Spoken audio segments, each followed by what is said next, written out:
Assalamualaikum warahmatullahi wabarakatuh. Innal hamdalillah nahmaduhu wa nasta'inu wa nastaghfiruh wa na'udzu billahi min syururi anfusina wa min sayyiati a'malina. May yahdihillahu fala mudhillalah wa may yudlil fala hadiyalah. Asyhadu an la ilaha illallah wahdahu la syarikalah wa asyhadu anna Muhammadan abduhu wa rasuluh. Allahumma salli wa sallim wa barik ala hadzal nabiyil karim wa ala alihi wa sahbihi ajmain. Bapak-bapak pengurus masjid yang saya hormati, Bapak Ibu orang-orang tua yang saya muliakan, hadirin hadirat yang semoga kita semua senantiasa dirahmati oleh Allah.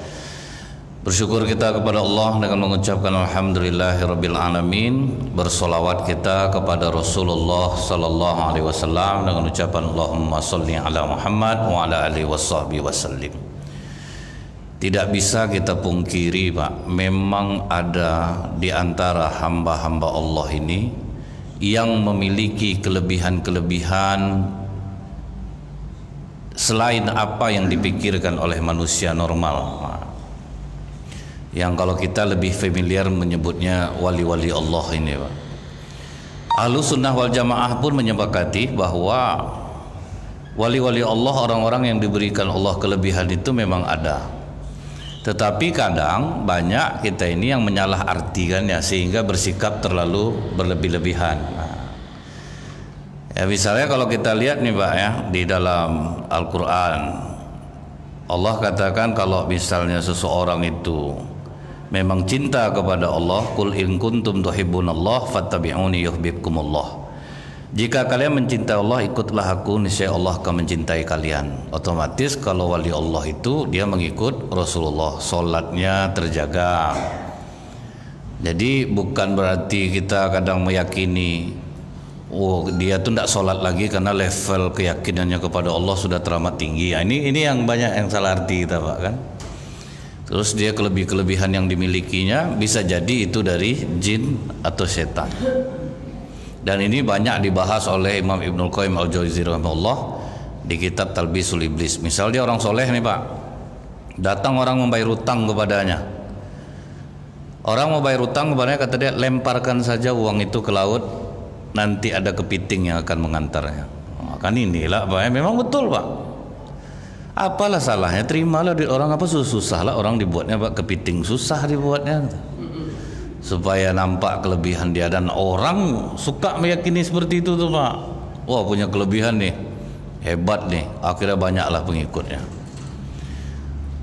Nah, jadi di antara sahabat Rasulullah, Pak, memang ada yang memiliki kelebihan nih. Contohnya Sa'ad bin Abi Waqqas.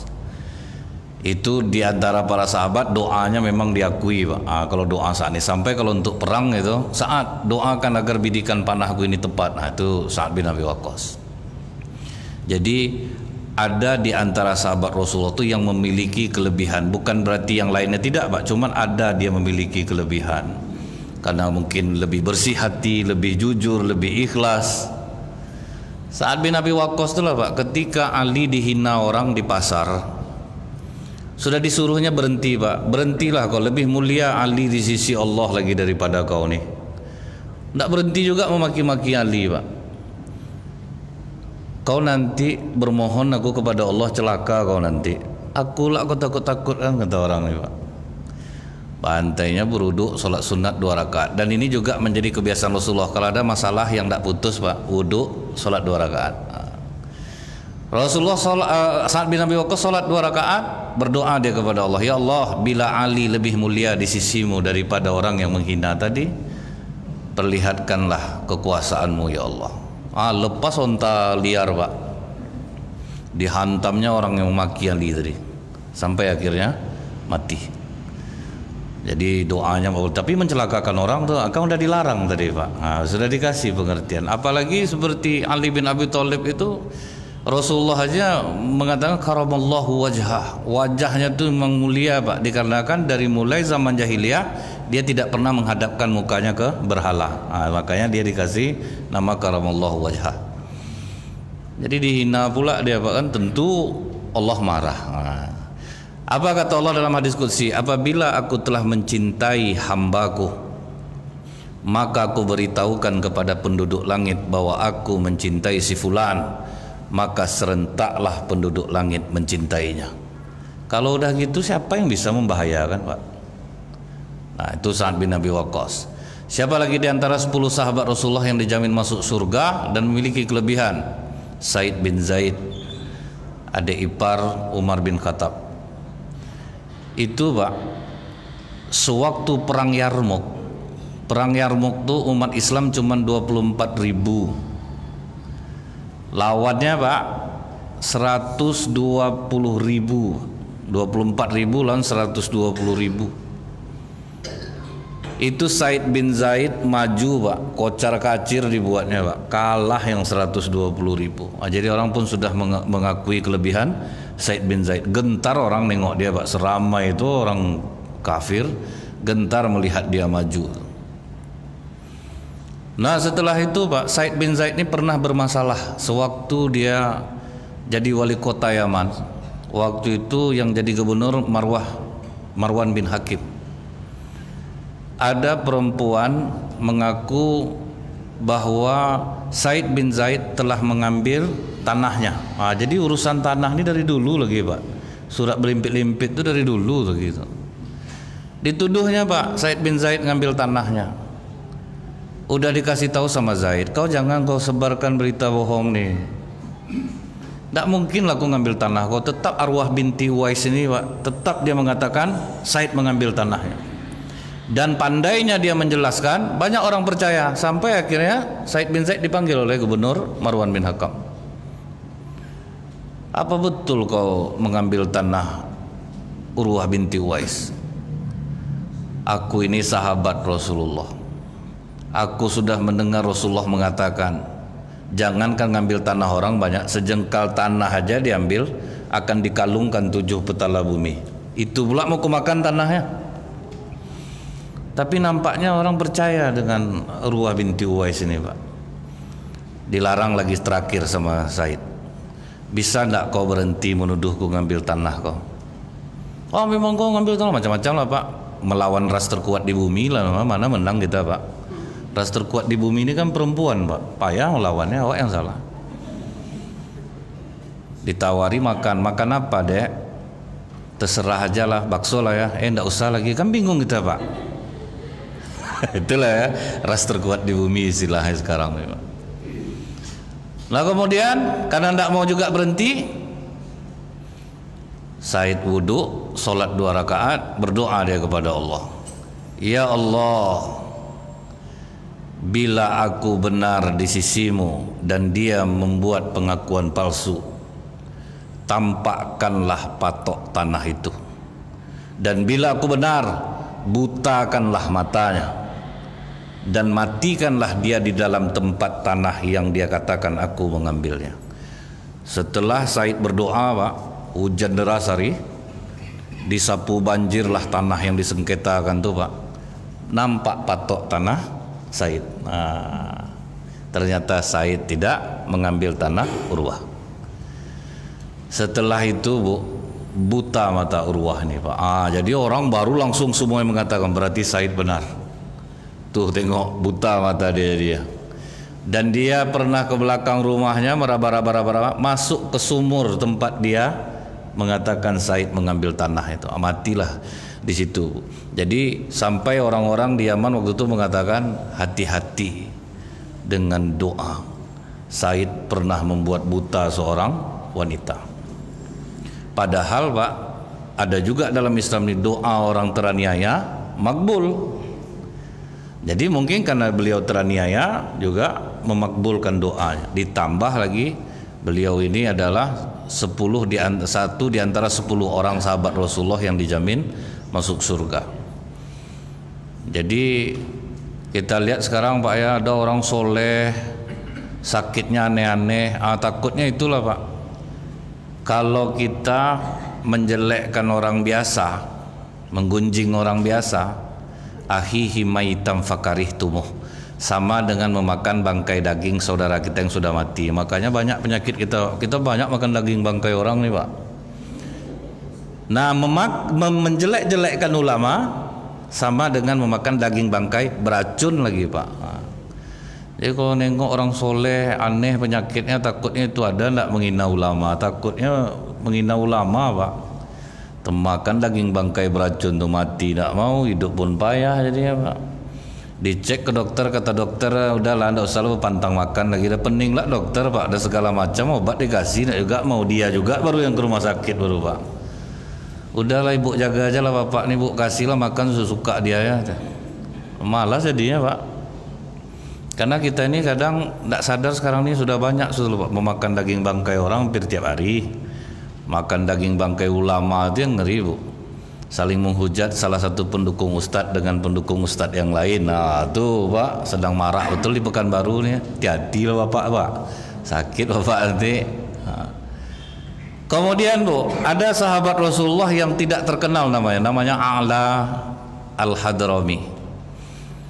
Itu tuh dia ini Pak di perjalanan itu digunakan oleh para sahabat kalau dalam berperang memang untuk mendoakan. Nah, jadi dia ini untuk bagian mendoakan karena sahabat mengakui Pak hati dia itu memang bersih. Sama macam kami di Pekanbaru nih Pak mengakui kalau hati UAS itu bersih gitu Pak ya, dibanding kami inilah Pak ya. Kalau kami ada tetanya juga amplop Pak, beliau ya belum pernah nanya amplop lagi Pak kan. Berapa aja di mana saja mau, tapi entahlah kalau sekarang Pak tentu udah disusut pula ya Pak ya. Jadi Al-Hadrami ini kata para sahabat, pernah kami pergi berperang dan badan itu udah gerah karena ndak mandi. Air tidak ada kami jumpai di jalan, sampai beruduk pun kami susah. Disitulah orang Al-Hadrami, coba kau mohonkan kepada Allah agar kita dapat air untuk minum sama wuduk, untuk ngisi tempat minum kita ini. Berdoalah dia kepada Allah, ya Allah kami akan berjihad di jalanmu, kami akan melawan musuh-musuhmu, kami saat ini tidak ada air ya Allah, berikanlah air kepada kami yang setelah kami mengambilnya air itu mengering kembali. Nah itu doa dia Pak. Tidak jauh dari tempat itu Pak, tiba-tiba sahabat menemukan air yang sangat banyak Pak di padang pasir itu. Nah mandilah sahabat, beruduk, kemudian ambil air untuk stok. Setelah itu jalan lagi.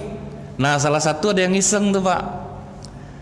Iya enggak ya, mana tahu memang ada air di situ gitu. Nah yang satu ini balik, ternyata memang dia tidak menemukan air lagi sesuai dengan doa A'la Al-Hadrami. Setelah kami mengambil air itu, maka keringkanlah air itu kembali. Terhalanglah perjalanan pasukan mujahid ini dengan laut Pak. Sementara mereka tidak punya kapal, yang hanya punya kuda. Disitulah mereka minta lagi Al-Hadrami, coba doa lagi lah sama Allah supaya kita bisa menyeberangi lautan ini.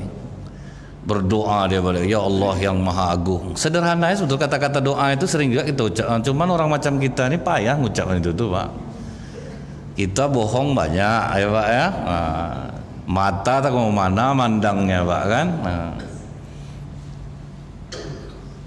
Kami berjuang melawan musuhmu ya Allah, lancarkanlah perjalanan kami. Dilangkahkan lagi ke laut itu Pak, hanya sebatas pelana kuda kami air itu, sama sekali tidak menyentuh Pak, hanya sebatas pelana kuda. Sepulang dari peperangan sakit A'la Al-Hadrami ini Pak, sakit perut, meninggal, air tidak ada, tidak menjumpai air ketika pulang, akhirnya dikuburkanlah oleh para sahabat. Setelah dikuburkan jalan, nah begitu jalan Pak, jumpa ada air. Kita kalilah balik, kita mandikan. Balik lagi ke tempat itu, tidak ditemukan lagi jasadnya. Jadi satu orang mengatakan, dia pernah berdoa, ya Allah, jika aku mati, sembunyikanlah kematianku dari manusia. Aku ingin kau tidak membuka auratku kepada siapapun. Makanya itu juga dikabulkan oleh Allah. Jadi memang ada yang memiliki kelebihan seperti ini, tapi mereka tuh tidak gila Pak. Sholatnya jamaah Pak. Sholat jamaah, hati bersih dan tidak nakut-nakutkan orang kerjanya Pak. Kalau kita, kau macam-macam sama aku sholat hajat kau nanti. Jadi sholat untuk mencelakakan orang dibuat ya Pak. Kan nakut-nakut orang kerjanya. Ada lagi seorang sahabat, ini dari Utsman bin Attam meriwayatkan Abu Muslim Al-Qaulani namanya Pak. Dia tuh udah susah payah mendidik istrinya Pak untuk bisa zuhud sama seperti dia. Jadi selama ini berhasil Pak. Tidak pernah istrinya itu meminta sesuatu kepada Abu Muslim Al-Qaulani ini. Jadi kalau dia pulang dari masjid, kebiasaannya sebelum mengucapkan salam takbir dia dari luar. Allahu Akbar, Assalamualaikum. Nanti istri menjawab Allahu Akbar, Waalaikumsalam. Sampai ruang tamu nanti dia ucapkan lagi Allahu Akbar. Disaut lagi sama istri Allahu Akbar. Sampai di kamar gitu juga Pak. Tapi kali ini dia curiga Bu. Begitu dia pulang ke rumah, diteriakkannya takbir Pak, tidak ada lagi jawaban dari dalam. Sampai ruang tamu dia ucapkan takbir, tidak ada juga istrinya menyahut. Sampai dalam kamar, dampak dia istrinya sedang termenung sedih. Ditanyanya ke istrinya, kenapa kau tidak menyahut takbirku? Kata istrinya, kau padahal dekat sama Muawiyah, gubernur Pak. Kau minta aja tolong sama dia selesai hidup kita nih. Itulah Pak. Mulai kena istrinya rupanya Pak, itu kan. Minta tolong sama dia, bisa dia penuhi kehidupan kita nih. Dia kan dekat sama kau. Terasa Abu Muslim Al-Qaulani, siapa tadi yang datang kemari? Rupanya ada perempuan Pak. Bilanglah sama suami awak tuh, dia dekat sama gubernur tuh. Kan kita macam itu juga kadang kelakuan kita Pak. Malas orang kadang dekat sama kita nih jadinya. Asal dekat minta tolong kepanjang ya Pak kan. Jadi terasa Abu Muslim Al-Qaulani begitu kan, langsung dia gini kan Bu, siapapun yang menyampaikan hal ini kepadamu, jika aku benar, perempuan itu yang kemari buta matanya saat ini. Itu disampaikan ya Pak. Susah payah aku membina kau.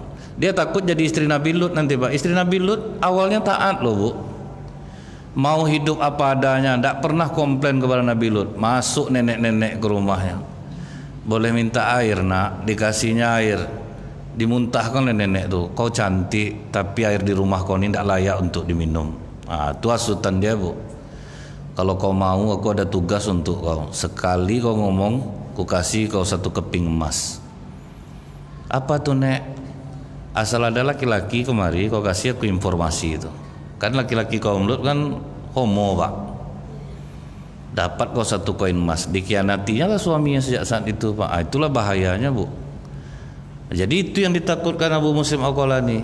Istri Nabi Lut kan berkhianat gara-gara itu. Nah nenek itu rupanya makang lagi Pak. Disampaikannya lah, kau laki-laki kaum Lut, aku bisa ngasih kalian informasi, tapi kasih aku 2 koin emas. Jadi dia dapat 1 koin emas. Jadi tukang pakang itu udah lama tuh Pak, dari zaman Nabi Lut lagi tuh, udah tua umur tukang pakang, bukan sekarang aja. Nah jadi akhirnya Pak dikasih begitu kata Abu Muslim Al-Qaulani seperti itu. Tidak lama kemudian datang perempuan buta ke rumahnya Pak. Aku minta maaf. Oh rupanya ini perempuannya Pak. Aku minta maaf, aku telah bercerita kepada istrimu macam-macam sehingga terpengaruh hatinya. Jadi aku mohon doakan kepada Allah agar mataku ini kembali seperti semula. Kasihan Abu Muslim Al-Qaulani, didoakannya lah perempuan ini hingga Allah mengembalikan penglihatannya. Jadi makanya Pak, hati-hati dengan orang-orang soleh yang diam. Jangan sampai kita menzoliminya. Macam bapak-bapak ini kan udah rajin ke masjid nih Pak. Hati-hati orang zolimi bapak nih Pak. Selesai orang bapak buat nih, bapak angkat tangan ke langit, selesai orang nih Pak. Cuman jangan sembarang pakai ya Pak ya. Subhanakallahumma bihamdika asyhadu alla ilaha illa anta astaghfiruka wa atubu ilaik. Assalamualaikum warahmatullahi wabarakatuh.